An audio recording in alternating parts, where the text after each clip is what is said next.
Hola, hola chicos, ¿cómo están? Espero que se encuentren bien. Continuamos con esta serie de temas sobre las teorías éticas. Estamos ya hablando de las principales teorías éticas y bueno, te recuerdo que es mucho mejor, te sugiero tener un cuaderno para que vayas haciendo tus apuntes, las anotaciones pertinentes, ya sea tanto de lo que yo presento aquí en las diapositivas por escrito, como también suelo explicar con mis palabras algo y que también puedas tú tomar nota de eso, si te parece importante y te ayuda a entenderlo mejor, o incluso de alguna imagen. Bien, entonces continuamos. En la ocasión anterior iniciamos ya hablando de una primera teoría ética que fue el intelectualismo moral de Sócrates. Bien, entonces continuamos con la teoría ética 2, que lleva por nombre eudemonismo. Es una palabra un poco extraña porque viene del griego eudemonía, que significa felicidad. El eudemonismo es la teoría ética que considera la felicidad el fin de la vida humana y el máximo bien al que se puede aspirar. Repito y explico esto. Eudemonismo es la teoría ética que considera la felicidad, por eso se llama eudemonismo, por la palabra en griego felicidad, eudemonía, eudemonismo. Lo importante es la felicidad. ¿Qué es la felicidad? O qué significa la felicidad en la vida del ser humano. Es el fin de la vida humana. Es decir, es el objetivo, es la meta. Y segundo, es el máximo bien. Hay muchas cosas a las que podemos, el ser humano, aspirar, pero la mejor, después de la que ya no hay más, la que está hasta arriba, es la felicidad. Es el máximo bien. Estas dos características son importantes. Repito, felicidad, el fin de la vida humana y el máximo bien. Bien. Fue Aristóteles fue uno de los primeros eudemonistas. Hay más teorías éticas que también podrían llamarse eudemonistas, pero la más importante y la primera es la de Aristóteles, que es la que vamos a explicar, la que voy a exponer aquí. Pero una pregunta interesante es, ¿qué entendía Aristóteles por felicidad? ¿Qué entendía él por felicidad? Si hoy salimos a la calle y le preguntamos a una persona, ¿usted qué dice que es felicidad? Seguramente alguno nos dirá que es tener dinero para comprar un carro, un Ferrari. Otro quizá nos dirá que la felicidad es tener dinero para viajar mucho. Otro quizá nos dirá la felicidad consiste en poder tener muchas casas, no sé. Pero Aristóteles, la pregunta es, cuando él habla de felicidad, cuando él dice felicidad, ¿qué está pensando? ¿A qué cosa se refiere? Bien, lo explicamos. Eso es un poco una explicación de Aristóteles, un poco dice, todos los seres tienen por naturaleza un fin. Aristóteles se da cuenta, observa, que todas las cosas que existen en este mundo, todas tienen un fin. Todas tienen un para qué. Las que son cosas de la naturaleza, pues se mueven por sí solas, se van como moviendo o se van como cambiando para llegar a ser algo. Por ejemplo, la semilla tiene como fin ser un árbol. Y podemos darnos cuenta, ¿no? Como esa semillita que parece una pequeña piedrita, al estar en la tierra, ella sola va cambiando, va absorbiendo nutrientes, se abre, y va cambiando y va creciendo hasta llegar a ser un árbol. Como si tuviera que caminar a una meta que es la de ser un árbol. Y no llega a ser otra cosa. La semilla no llega a ser, por ejemplo, un perro o una roca o un carro, no. La semilla tiene como fin ser un árbol y va a llegar a ser un árbol si es sembrada y si es cuidada. Una flecha, que es una creación humana, también tiene un fin. Las cosas que creamos, todas, nosotros los humanos, todas tienen una razón de ser. Una flecha, pues es para ser clavada en una diana o en alguna víctima. Si es una silla, pues es para utilizarla para sentarnos. Todo cuanto hacemos tiene un fin. Bueno, dice Aristóteles, no podría ser menos en el caso del hombre. El hombre también tiene un fin. Como lo esencial del hombre, lo que lo distingue, es su capacidad racional, su capacidad para pensar. El fin al que por naturaleza tenderá será la actividad racional. El fin natural del ser humano, por pura naturaleza, por lo que simplemente somos, es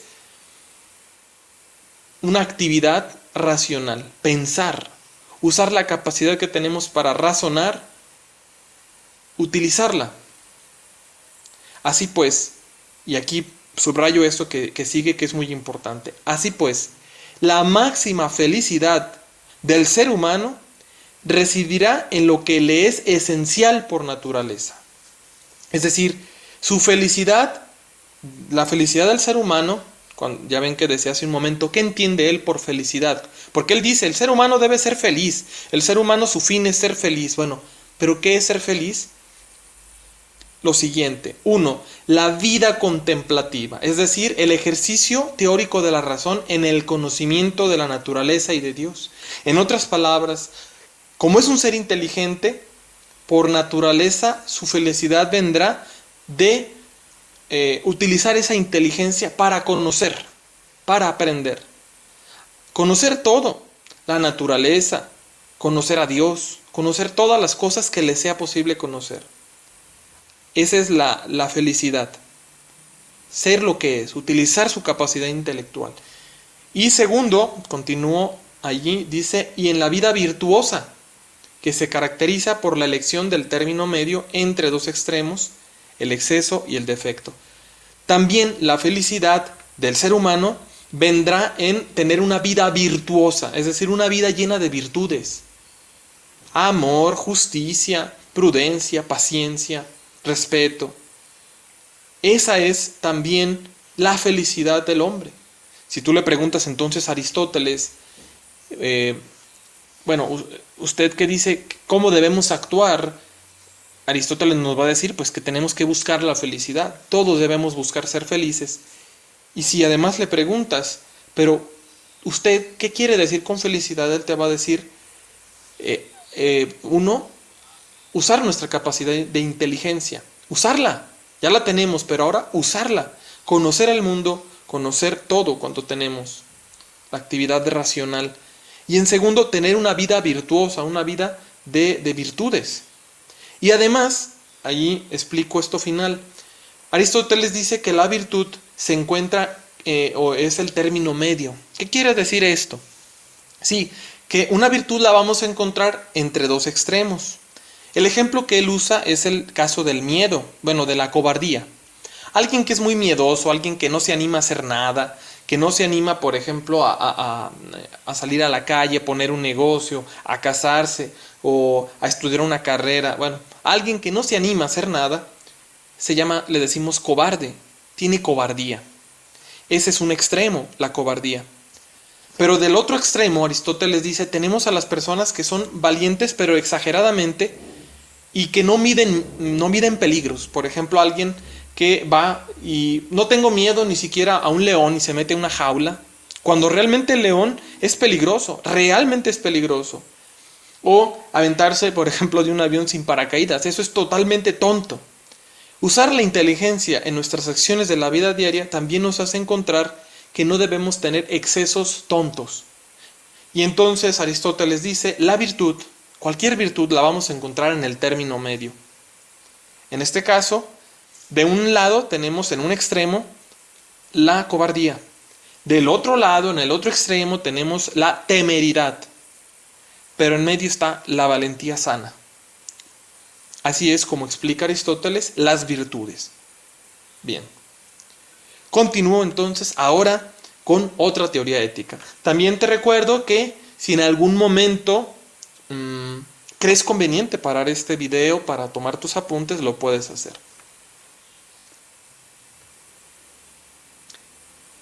La tercera teoría ética de la que vamos a hablar es el hedonismo. Otra palabra un poco rara porque proviene también del griego. La palabra en griego hedoné significa placer. El hedonismo se considera toda doctrina que identifica el placer con el bien y que concibe la felicidad en el marco de una vida placentera. Aunque existen muchas teorías, suelen diferir entre ellas por la definición propuesta de placer. Es decir, el hedonismo es esta teoría ética que nos dice, en la vida debemos ir buscando el placer. Eso es lo que debemos ir buscando, eso es, el placer es el bien. Y esa es la felicidad, el placer. Lo que debemos buscar entonces es el placer. Pero lo que viene ahí después al final dice que hay varias teorías dentro del hedonismo que son un poco diferentes. Es algo curioso porque algunos dicen que el placer es una cosa y otros dicen que el placer es otra cosa. Ahorita explicamos qué. Para representar el hedonismo no se me ocurrió otra cosa mejor que poner una riquísima nieve. Yo creo que a todos nos gusta la nieve. Bueno, al menos a mí sí. Bien, en el hedonismo vamos a encontrar primero una escuela, una línea que se llama los cirenaicos. Se llaman así porque su fundador se llama Aristipo, ahí lo tienes escrito. Él era originario de Cirene, una ciudad, entonces se les llamó cirenaicos, por Cirene. Bien. Los cirenaicos formaron una escuela iniciada por un discípulo de Sócrates, que se llama Aristipo. Según este filósofo, la finalidad de nuestra vida es el placer. Entendido, ojo con esto, ¿qué entiender por placer? Entendido en sentido positivo como goce sensorial, o sea, goce de los sentidos, como algo sensual y corpóreo, no como una fruición intelectual ni como mera ausencia de placer, de dolor. Es decir, el placer es eso que ya nosotros llamamos también placer. El placer es un goce de los sentidos. Comer, tomar, sexo, etc. Eso es el placer. Y los cirenaicos pues hablan de su hedonismo, cuando ellos hablan de buscar el placer se refieren al goce sensual, al goce de los sentidos, goce sensorial. En cambio, hay otra escuela del mismo hedonismo que piensa de manera diferente. En este caso, está representada por Epicuro, que es un filósofo, y la escuela, o esta corriente, dentro del hedonismo, se llama epicureísmo, por el autor Epicuro. Epicuro define el placer como la mera ausencia de dolor. Repito esto porque es lo más importante. Epicuro define el placer como la mera ausencia de dolor. No se trata, pues, de buscar el placer sensual del cuerpo, como comer, beber, sexo, sino la ausencia de pesar del alma, o sea, de dolor, la ausencia de dolores, de tristezas, de preocupaciones. Esta serenidad o tranquilidad del alma, que en griego se llama ataraxia, ahorita explicamos esa palabra, esta serenidad o tranquilidad del alma, llamada ataraxia en griego, es el objetivo que debe conseguir todo ser humano. ¿Cómo alcanzarla? El sabio, que se conduce razonablemente, o sea, con la razón, con la inteligencia, y no escoge a lo loco lo que pueden ser solo aparentes placeres, logrará una vida más tranquila y feliz.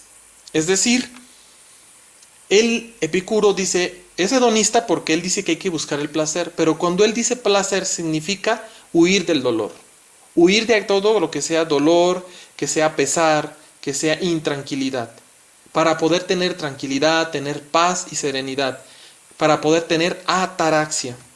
La palabra ataraxia en griego significa sin perturbación. Recordarás tus clases de etimologías.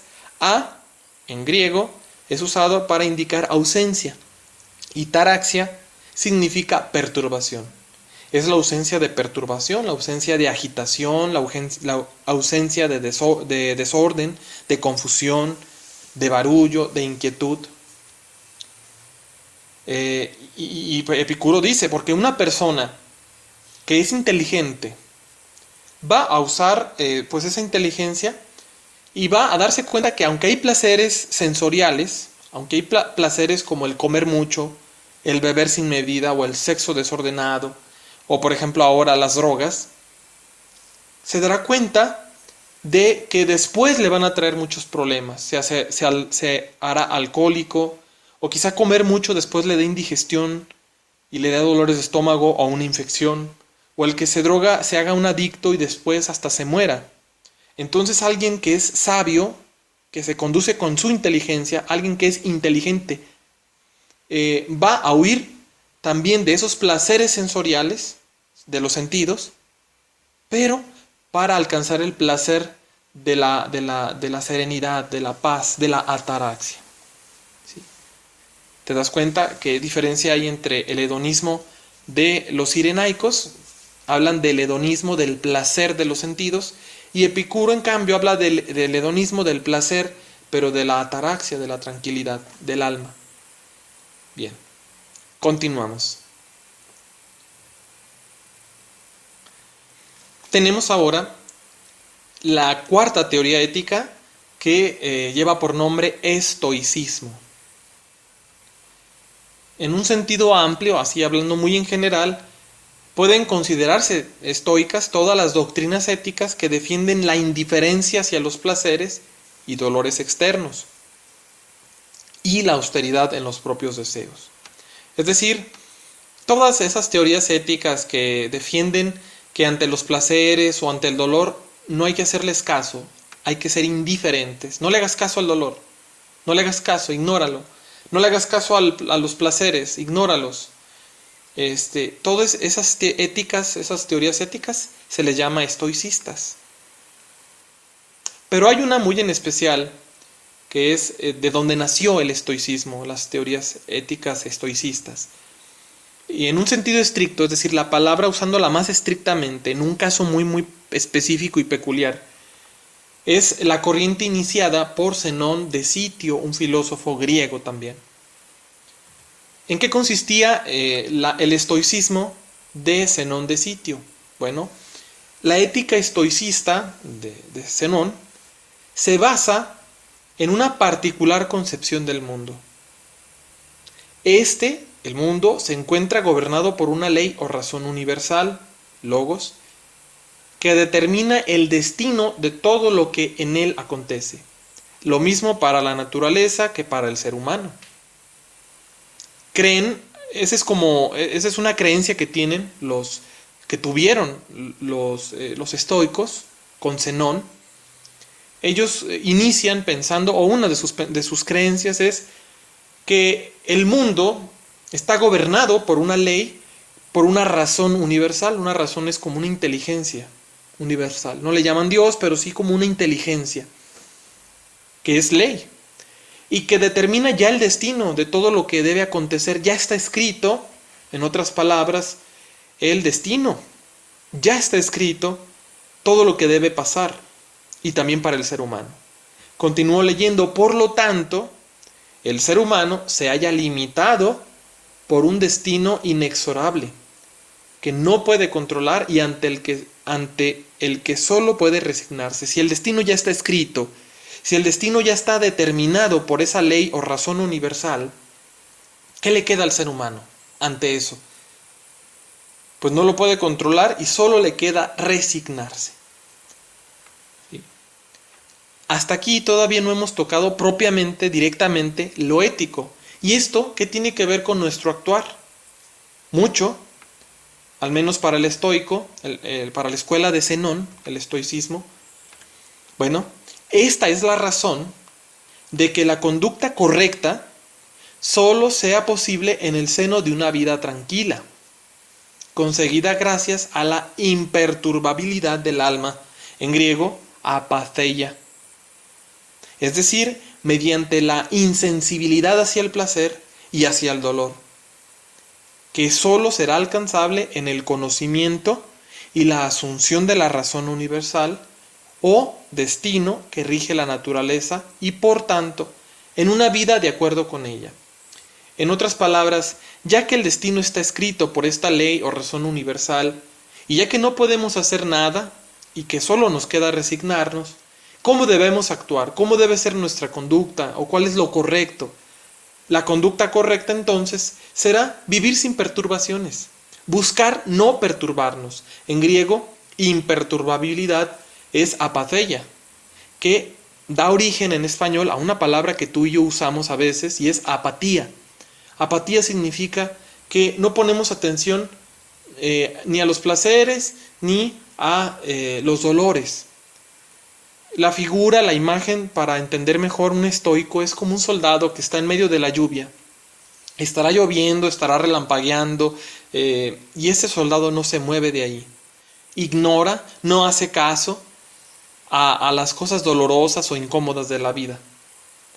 O también lo contrario, a alguien que no hace caso al placer, que se rige muy fríamente por lo que la razón, lo que su inteligencia le dicta, a expensas del placer o del dolor.